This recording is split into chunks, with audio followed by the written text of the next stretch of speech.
Good evening, everybody. Just want to share a thought before the new secular civilian year begins.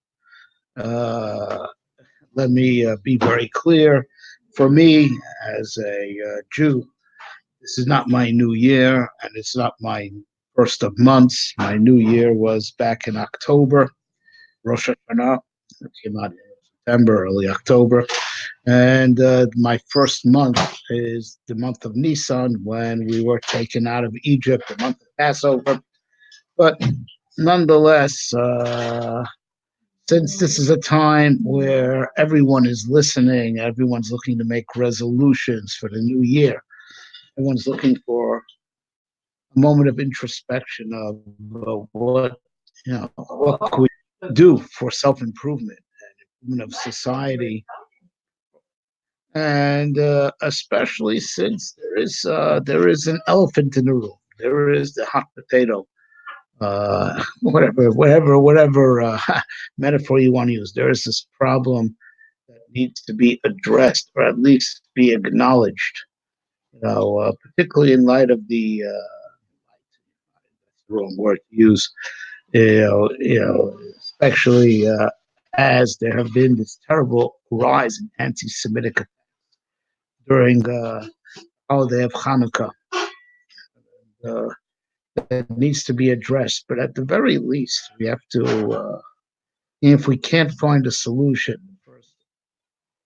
first the real rule of finding a solution is to acknowledge and identify and clearly define the problem. Then before we do that, you don't have a diagnosis. All the solutions are fake. Um, so I think the what says it all, the is the title of this address for the last few minutes of 2019, in preparation for 2020. It is God, help me and put that idea in my head. You know, the definition of the problem plaguing our nation, the American nation, but also plaguing all people of the world right now. There's an international strife between right and left, between what's called conservative and liberal, and it's plaguing all nations. Why can't we just settle our differences?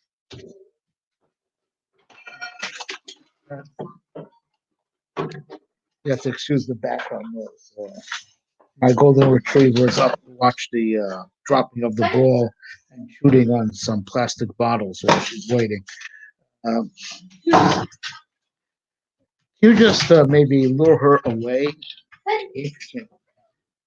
Uh, Anyways, the and you would think in this day and age, with internet, email, the ability to communicate, as it were, exchange words, and that's the problem. The ability to exchange words is so easy at a fingertip. You could send words, whether it's written words or oral words, whether written form or whether in audible form across the globe at the speed of light, and instantly. You would think we should have no problems. Everyone should understand each other, because we can talk, we can communicate. But the problem is, as I say in the title to this address, it is the dialogue between the deaf and the blind. And so try to visualize that. The dialogue between the deaf and the blind, makes about as much sense as a square circle, right? Because the deaf can only see at sign language, right? Talking about the classical deaf that does sign language but can't hear anything, So the deaf man signs, but the blind man can't see the sign language of the deaf. Right, and the sighted person, he only hears, so he speaks. Right, and that's how he expresses himself. But the deaf man can't hear, so the blind man speaks. The deaf man can't hear. The deaf man signs, but the blind man can't see his sign language. And that is the problem right now that's plaguing the American nation. The people in Israel also are sharply divided along these same on very parallel lines of the people of Europe. This is a international problem, and it's plaguing even within our community, even within the Jewish community. Right? And the bottom line is, even though we're all using words, that we would call English, for example, we don't define the terms the same way. Right? So even though we're all speaking English, we are separated by that common language. To paraphrase from Winston Churchill, and because the right and left, don't define morality the same way. They don't define love the same way. They don't define tolerance the same way. They don't define patriotism the same way. Right? They don't define nationalism the same way. They don't define life the same way. They don't define gender the same way. So everyone's using, the same sound bites or the same letters, but everyone ascribes a different meaning to them. So how could you ever have dialogue? Dialogue is to achieve mutual understanding. So you hurl words. The words that you hurl at the other side, they take they understand it their way, right? And and they hurl their words at you, and you understand it your way. So no mutual understanding is achieved because everyone has their own definitions for the exact same words, exact same sign bouts, exact same letters, which makes dialogue hopeless. So you have, like in our situation in America, half the nation calling the other half the nation deplorable, racist, and the other one calling the other half, stupid, you know, unpatriotic. Yeah, goes on and on. Right? I don't have to get into examples. We have to acknowledge that this is the problem that's eating up humanity. Right? That even with, and it's just so astounding. It's mind-boggling that even within the same countries that technically speak the same language, everyone looks at the same words differently, defines them differently. Right? So now I'm going to be partisan for a second, and I readily admit I'm being partisan. And but it's just to illustrate the point. Right? In my opinion, the left wants to control the narrative. They want their definitions to be the definition. So they'll define what's racism. They'll define what's hate. Right? And by their definitions, they're full of love, even though Antifa will beat your head in if you just for disagreeing with them. And it's all the white man's fault, even though the most recent anti-Semitic attempts did not come from white supremacists. And that's not like I think I hate white supremacists. Make no mistake, right? But you can't whitewash and say hate. This is the definition of hate. By my definitions of hate, we're not haters. You guys are haters. Right? We have different definitions. You would think that it should all be defined by iron hard facts. Yeah. But no matter how many, it could always put a spin, a narrative. A narrative could obscure the facts. And everyone wants to control the narrative. We on the right certainly feel that the left wants to control the narrative. And that's why we talk about fake news. And you call that squashing the freedom of the press, even though no one's shutting down the press. But we say that what you're saying is freedom of the press means, in your opinion, that the mainstream media should control the narrative. And that's the problem. So let's say you say that, I'm accusing you of what I myself am doing. Okay, bingo. I'm willing to admit we're both doing it. And we're not going to resolve that pain and the rift in our nation until we at least acknowledge the problem. And even if the real solution lies with the coming of Mashiach, the Messiah, that will unify the world by bringing a universal truth that could be proven, demonstrated, and become incontrovertible. But at least we can at least mitigate the strife by understanding we are the deaf and the blind trying to communicate. At least with that, we can at least be more tolerant and patient with each other. Certainly, and even with Mr. President. Yes, you know, acknowledge that we have very different definitions of what's right and what's wrong, and and with that, at least we could, at least with the acknowledgement of the problem, very much mitigate the hate and could really try to find a real resolution. Dialogue groups are right now a waste of time. I've seen a few, right? Most of them end up with both sides blowing up and everyone walking off in a huff. And some of them, they because they feel bad, so they struggle to find some point they could agree on and promise to meet again as long as someone pays for it. And no real progress is made. And the reason why no real progress is made is because this is the problem, right? We're all speaking words from, that we would agree are English, but we ascribe different meanings to those words. Same thing in Israel. Everyone's speaking Hebrew, but everyone has a different definition of tzedek, justice, right? Or what it means to have peace, right, with our neighbors, right? Everyone's got a different definition of that, and that's the problem. So I want to just end off with a Torah thought, and but it is addressed to all mankind, right? In the Tower of Babel, right, they all spoke the same language, and God splintered the languages, and we did a better job now than God, as it were.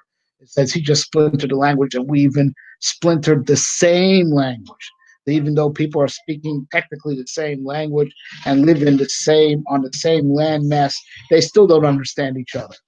Right? You might ask why God did that. Because unity, when it squashes the individual, is not a good unity. And so I expect that they unify to fight with God, but our sages say that their unifying cause, which was building the tower. So if a human being fell off a scaffold while building the tower, it's a person, they're replaceable. Human beings are replaceable. New ones are born all the time. A brick that broke, a brick that got wasted. Oh, that was a tragedy. That's an economic setback. Right? They so even as a society, let alone that they were rebelling against the Creator, and that can't be good, right? But even as a society, right? They didn't care about the individual. So absolute unity doesn't mean squelching, right? The room for you know separate communities, each one with its own special, unique culture, and even within communities, every individual having its own way of thinking. Right? You know, the absolute truth should leave room for also communities, and even communities should leave room for individuals within their communities to think differently. Our Torah was specifically structured that way. We have one Torah. Right? And yet, when we took it out from Egypt, after we had forgotten which tribes we were from, we were reminded. The Torah kept tribalism alive. Right? And even within tribes, right? Chazal, our sages say, just like everyone has his own face, everyone has his own opinion and way of thinking. The Torah totally respects the role of the community, the separate communities, the separate tribes, right? And even within tribes, there's latitude for every individual to think his own way. But there's a singular meta truth. Everyone could agree on and be used to resolve strife, and to give the Torah its proper status as a meta truth, right? It's not a communal truth. It's not the truth as it seems to an individual, but it's a universal truth. In order to acknowledge Torah as being that, the Torah shoved it in our face and said, you're going to be separate tribes. Each one had its own prayer. We're taught from the Arizal that Ashkenaz is the Ashkenaz way of prayer is the remnants of the prayer liturgy of the tribe of Benjamin. And the Sfard way of that liturgy of prayer is the remnants of the liturgy of the tribe of Judah. Right. So and then we have our Hasidic communities and our Misnagdic Lithuanian communities, and and there's nothing wrong with that because there are always supposed to be 12 tribes, and within the tribes, right, there's every individual thinks his own way, right? But then there was the Torah. That's the meta truth that holds us together as one nation. As Rav Saadia Gaon says, "Ein Ameinu Uma El B'Torah." So makes our nation a unified nation is the Torah. And the Torah has this, is forced to be acknowledged as a meta truth.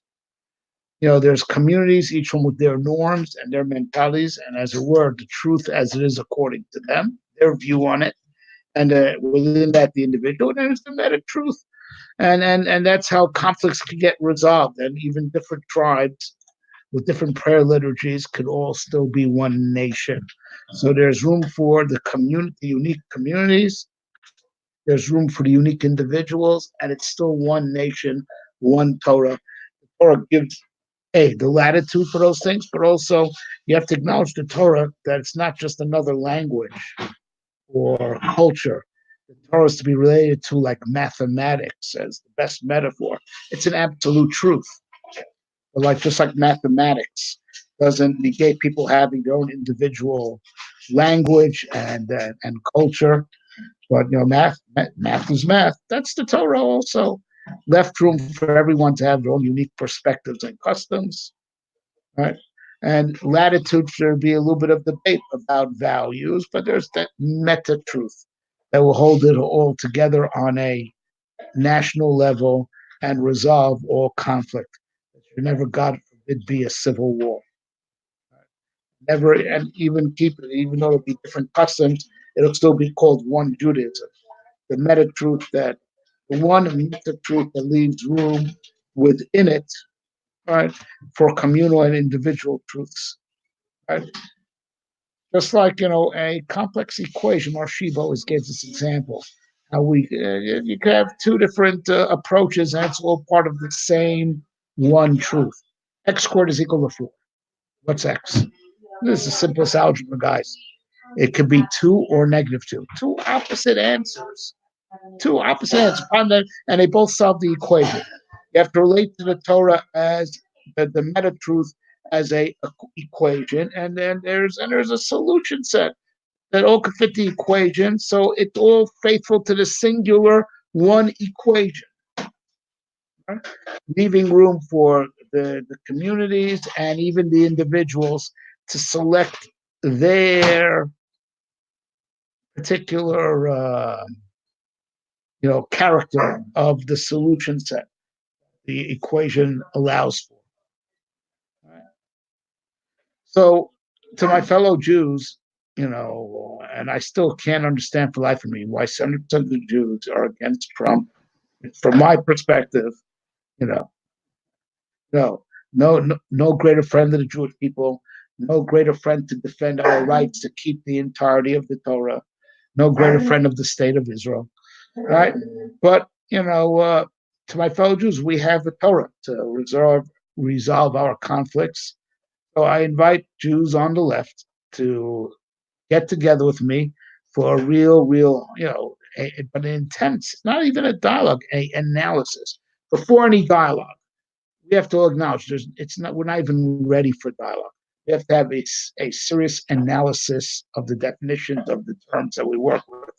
There are big terms we throw around, right and left and center, pun intended, right, left and center. We throw around morality, patriotism, right, good, evil, right? we have to break down these terms. We have to have sessions of analysis of terms. With pre-dialogue sessions. Just to get to understanding. The difference of definitions of terms, and after that, dialogue is possible.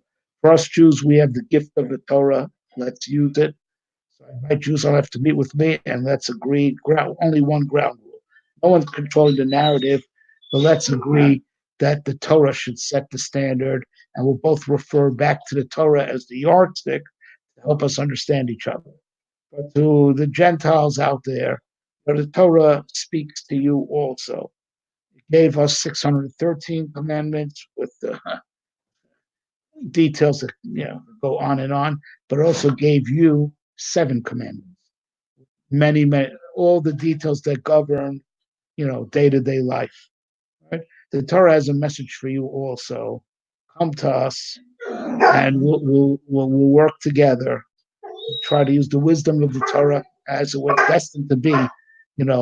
The gift of knowledge that God bequeathed mankind, the Jewish people with 613 commandments, right, and the Gentiles with 7 commandments. Let's work together to break down the terms and use the Torah as the yardstick to attain, the standardization, and it's a beautiful standardization, like I explained. It's a standardization that'll hold us together nationally. There should only be peace between us, but leave plenty of room for individual perspective. For all those who are now, it's 2020, guys.